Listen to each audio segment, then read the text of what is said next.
Entre outros clubes em janelas recentes, Rafael Carioca está rescindindo seu contrato no Tigres para voltar ao Brasil. O vídeo de hoje do canal do Nicola traz mais detalhes sobre o tema e conta também Keylor Navas no futebol brasileiro.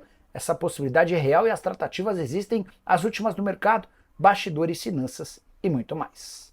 Fala aí pessoal, sou Jorge Nicola, bem-vindos a mais um vídeo do canal e sem perder nem sequer um minuto, só pedir para deixar like, se inscrever no canal e ativar as notificações. Bora começar o vídeo com aquele tradicional giro de notícias e a primeira informação é sobre o Keylor Navas, costarriquenho, jogador de Copa do Mundo, 5 temporadas no Real Madrid, mais 4 anos no PSG e mais recentemente também uma passagem no Nottingham Forest, pode atuar no futebol brasileiro. Quem garante é o empresário dele, o Luciano Emílio.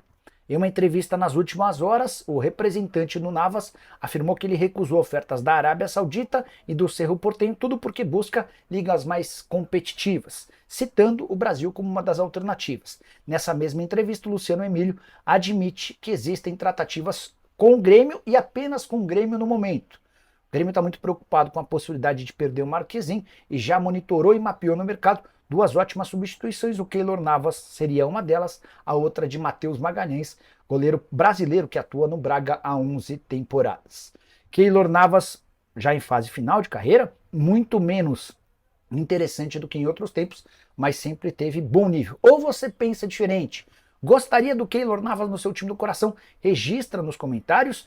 Só mais duas informações, ou uma informação em duas, sobre o Keylor Navas. A pedida dele gira na casa dos 200 mil dólares. Seriam 100 mil dólares de salário, mais 100 mil dólares de luvas. 200 mil dólares e a gente está falando de mais ou menos 1 milhão e 200 mil reais por mês. Falar sobre Rafael Carioca, certamente você se lembra dele. Volante de 35 anos de idade, com passagens por Grêmio, Atlético Mineiro, Spartak Moscou, está fora do Brasil há bastante tempo. Ele havia sido negociado pelo Atlético com o Tigres do México em 2017 e por lá está desde então. O contrato do Rafael Carioca se encerra em dezembro desse ano, mas uma página que cobre o futebol mexicano chamada Liga MX Brasil afirma que ele vai rescindir seu contrato nos próximos dias e desembarca na semana que vem no Brasil para definir seu novo clube. Rafael Carioca, que já foi alvo de vários times brasileiros. O Grêmio, o Atlético Mineiro e o Corinthians foram aqueles que mais demonstraram intenção de contratá-lo nos últimos tempos. Corinthians, que tem o técnico Ramon Dias, insistindo por um volante. Resta saber se o Rafael Carioca, com 35 anos de idade, segue nos planos corintianos. Há enorme dificuldade financeira. O presidente Augusto Melo deu uma entrevista nessa sexta-feira afirmando que não há R$1 em caixa nesse momento. Você deve estar se perguntando sobre a fase momentânea do Rafael Carioca lá no México, certo? Temporada atual de 18 jogos e uma assistência. Esteve como reserva na partida dessa sexta-feira. Seu último jogo antes desse confronto havia sido no início do mês de dezembro. Preciso contar que o Vasco fez proposta por um atacante uruguaio, o Brian Rodrigues, que pertence ao América, agora é alvo oficial do Cruz Maltino. A proposta gira na casa dos 4 milhões de dólares. O América pede um valor um pouco maior, mas o negócio não está descartado e segue em andamento. O Brian Rodrigues é um velho sonho dos vascaínos. Ainda com a 777 houve uma tentativa na metade do ano. Na oportunidade o América fazia questão de ficar com o jogador. A grande novidade é que o Brian Rodrigues está forçando a barra para deixar o futebol mexicano e enxerga no Brasil um bom porto seguro.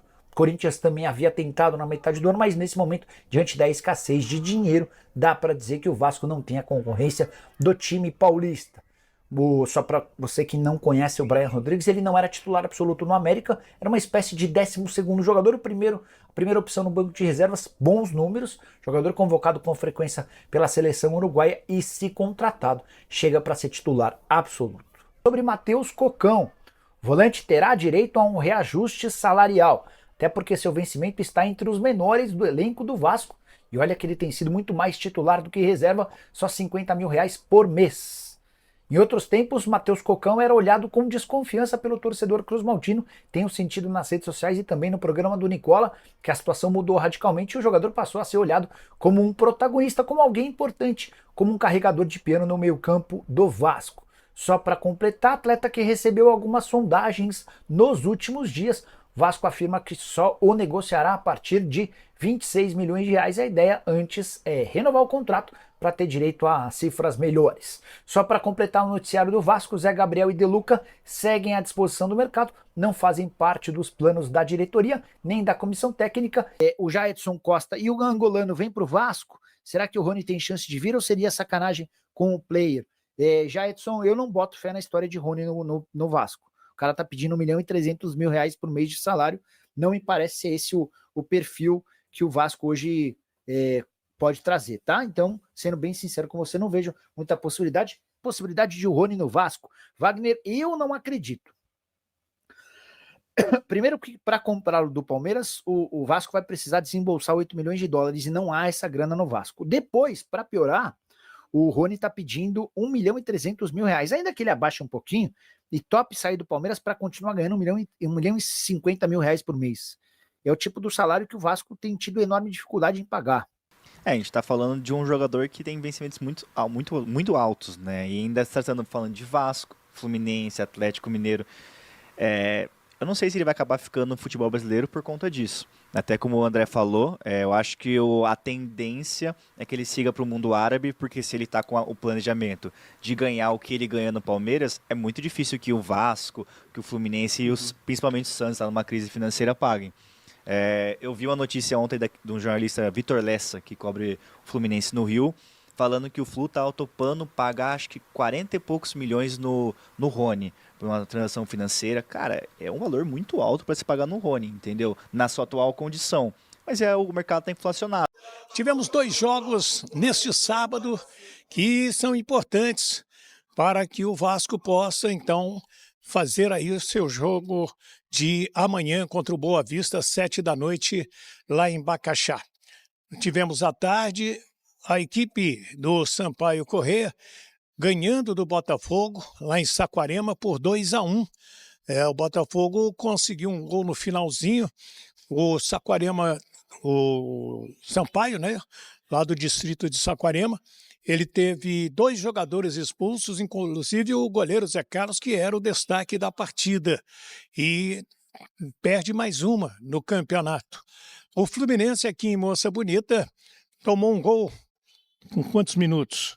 Tomou um gol com 27 minutos, através do Denilson, muito rápido esse garoto, e o Cauã Elias cobrando o pênalti com muita tranquilidade, empatou o jogo aos 51 minutos.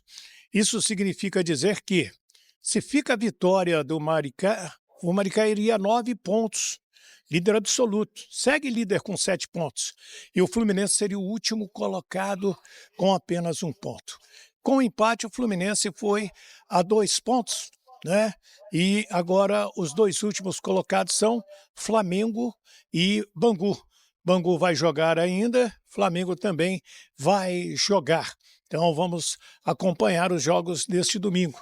Aí que eu entro com a questão vascaína, a importância do técnico Ramon Lima ter um time bom, mais encorpado, forte e buscar uma boa vitória diante do Boa Vista. Wellington, mas o jogo é em Bacaxá, eu sei disso, mas o Vasco vai ter que se impor. O Vasco está na hora de reagir no Campeonato Carioca. Gente, para quem se esqueceu, para quem não sabe, é o campeonato estadual, não só do Rio de Janeiro, mas todos os estaduais, que classificam as equipes para a Copa do Brasil. O ano passado, quem ficou fora por causa do Campeonato Paulista foi o Santos, que não jogou a Copa do Brasil, né? Então, olha o tamanho do prejuízo que teve o Santos. Então, aqui, os clubes grandes precisam abrir os olhos. Até agora, só uma vitória de time grande, já abrindo a 3ª rodada da Taça Guanabara, que foi do Botafogo, em cima da Portuguesa de 1-0. Vasco empatou 2, Flamengo ganhou uma, empatou a outra, Fluminense empatou 2 e perdeu a outra, já fez 3 jogos, e então o Vasco precisa vencer. Ganhando vai a 5 pontos, sobe bem na tabela e fica numa posição boa para entregar ao Fábio Carille para o jogo diante do Madureira, quinta-feira, 9h30 da noite, em Manaus, na Arena da Amazônia. O Fábio Carille, que vem aprontando o seu time. Vamos mostrar aí imagens do treinamento do Vasco da Gama, né, da TV Vasco, e você acompanhando esse trabalho que está sendo feito, tanto na equipe do Fábio Carille, como também na equipe do técnico Ramon Lima, que começou com um time bem de garotos, mas no último jogo, no segundo tempo, colocou Jair, colocou Paulinho, o Max e o Jean, o Souza jogou o tempo todo, e para esse jogo de amanhã, lá em Bacaxá, o Jair e o Paulinho não foram relacionados, mas estão relacionados o Hugo Moura, o Matheus Carvalho, o Esforça, e os dois laterais, o Paulo Henrique e o Puma Rodrigues, além da presença do Souza, né, do Jean Davi, do Maxi Domingues e do Fusato, Daniel Fusato, o goleiro, que deverá seguir como titular, até porque o goleiro que vinha jogando, ele sofreu uma luxação na mão e ficou fora do jogo com a equipe do meio de semana, né, quando o Vasco, na quinta-feira, empatou com o Bangu em 0-0. Então, um provável time do Vasco da Gama para enfrentar a equipe do Boa Vista: Daniel Fusato no gol, Puma Rodrigues ou Paulo Henrique, o Souza, que foi muito bem como zagueiro na partida com o Bangu, o Luiz Gustavo, esse garoto de muito futuro, é um garoto que a comissão técnica aposta demais no futuro desse atleta, Luiz Gustavo, e o Vitor Luiz, o experiente Vitor Luiz, que vem sendo inclusive o capitão da equipe. No meio-campo, Hugo Moura, Matheus Carvalho e Esforça, ou até mesmo o JP. Vamos ver como o time será montado pelo Ramon Lima. Na frente, Serginho, Bruno Lopes e GB. É essa a tendência de escalação. Ou ele vai começar com Maxi Domingues, que entrou muito bem no segundo tempo diante do Bangu. Será que ele vai começar também com o Jean Davi, que também entrou bem contra o Bangu no segundo tempo? Então, a gente vai ter que esperar a escalação do jogo das 7h, lá no estádio de Bacaxá, para Boa Vista e Vasco da Gama. Repito, é super importante uma vitória do time de São Januário para subir na tabela do Campeonato Carioca. Copa São Paulo, Sub-20, o Vasco vai pegar o Corinthians, que ganhou nos pênaltis do Ituano. Olha, eu sei que muitos vascaínos acompanharam as cobranças de pênaltis e estranharam a maneira como que os jogadores do Ituano perderam os pênaltis. Eu te confesso que eu não sou muito de ficar levantando essas coisas, mas os caras precisam ser muito ruins para perder os pênaltis que eles cobraram diante do Corinthians. O Ituano que faz um belo trabalho de base também, achei muito ruim.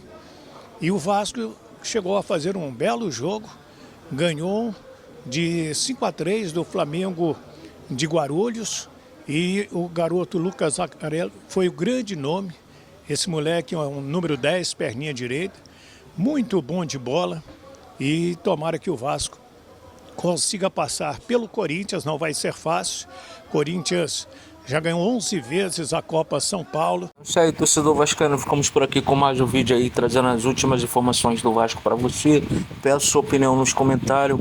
Você se inscreva no canal se ainda não for inscrito, deixa o like no vídeo, compartilhe o vídeo com mais amigos vascaínos e ative o sininho de notificações para sempre receber todos os conteúdos postados aqui no canal Eterno Vasco Oficial.